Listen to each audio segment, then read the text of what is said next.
I have a different view. I'd like to congratulate Democrats for ridding yourselves of this untalented mediocrity. I mean, this is the most self-aggrandizing liar that has ever held this job. So you think she's doing this to launder herself? So congratulations for getting rid of this, but Democrats deserve everything they're getting here for putting her in that job in the first place. So I will. Republican Scott Jennings strongly criticized former White House Press Secretary Karine Jean-Pierre after she announced a new book that reveals a scandal she was involved in.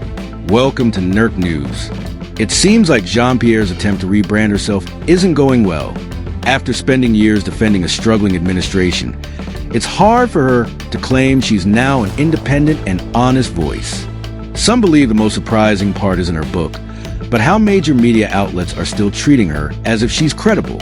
Here's Scott Jennings explaining his view during a CNN panel discussion. The White House press secretary is a sacred position, and she stood up there for years and lied through her teeth to the American people. My friend, and she's not the first. She is the literal worst White House press secretary in my lifetime. And what she did in the last year and a half of the Biden administration, she fakes the entire cover-up around the president's mental faculties. She was in the center of it. The fact that it seems like she was in the White House for her own personal gain and not to service the American people. I agree with you. And part of that is Alex Thompson has some reporting that she had a publicist working for her pro bono to lift up her profile. Scott Jennings makes a good point. Being a White House press secretary is meant to be an honorable role, not just a way to push a political agenda.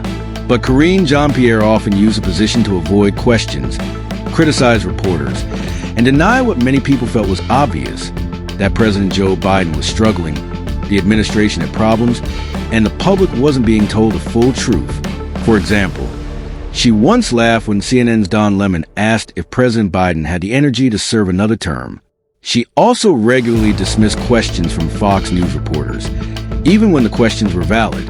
Now, she wants people to believe she was privately worried all along. That's hard for many to believe. Jennings breaks down why this version of the story doesn't hold up. But I want to play for you what she said. This is in February 26th at the IOP about how she interpreted the push to get Biden out of the race after that debate. It was a firing squad, and I had never seen anything like it before.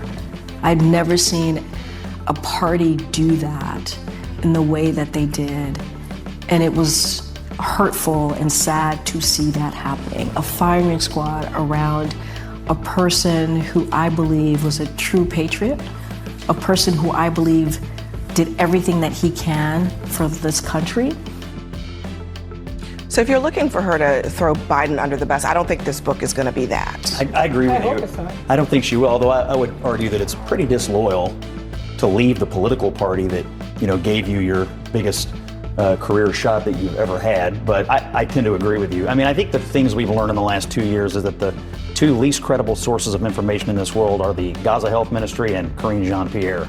And when she puts this book out, every single person who reads it, reviews it, or discusses it needs to remember that virtually everything she said about what was going on behind the scenes in the White House was an outright lie. And so when she puts a book out, I think we ought to treat it from a source that has a proven track record of lying from the podium of the White House to the American people. Well, we will find out what she saw or didn't see in the White House and what her experience is. Its book is going to be out in a few months, so we'll be talking about it. This is what some people think happens when a political party starts to fall apart. Many people quickly distance themselves. As Scott Jennings said, there doesn't seem to be much loyalty when things get tough. Karine Jean-Pierre is just one of several former officials trying to improve their public image now that the Democratic Party is facing serious challenges. Some believe this is worse than simply staying loyal and facing the consequences because it shows a willingness to support the party line, right up until it becomes personally inconvenient. Then they try to act like they were never really part of it. But many voters aren't convinced. Jean-Pierre spent years defending the administration and spreading its message, even being accused of violating the Hatch Act, which limits political activity by government employees. Now, some find surprising or even hypocritical that she's releasing a book claiming to tell the truth. Here's how Fox News reporters Jackie Heinrich and Peter Doocy reacted to the situation. And I know we're going to talk about this next hour, but the thing about this book is that she towards the end, before Biden dropped out, after Biden dropped out, she would say that legitimate questions were misinformation. And I told her once, you can't just call something that you don't like misinformation.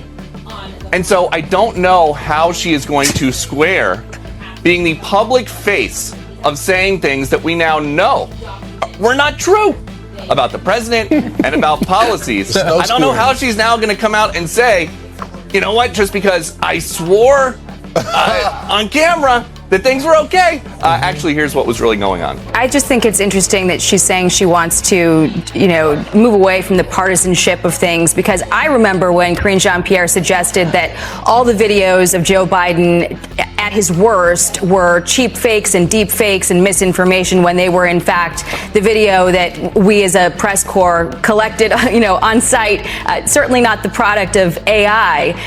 And she painted questions about him in those videos as partisan, bad faith questions. So, for her now to suggest that it's time to move away from the partisanship of this White House and take a real step back from that, I, would be curious to know who she's going to paint as the chief messenger of that, when she was the face of all of that when we were in there. Yeah, very interesting. Reporters like Jackie Heinrich and Peter Doocy experienced firsthand how difficult Karine Jean-Pierre could be to deal with.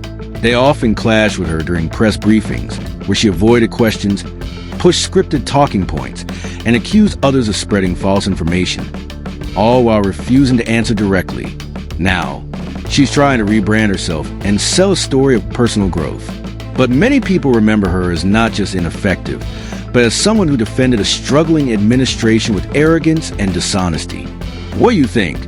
Was Karine Jean-Pierre one of the worst press secretaries in recent memory? Let us know in the comments. And if you enjoyed this video, please like and subscribe. It really helps us out. Thanks for watching.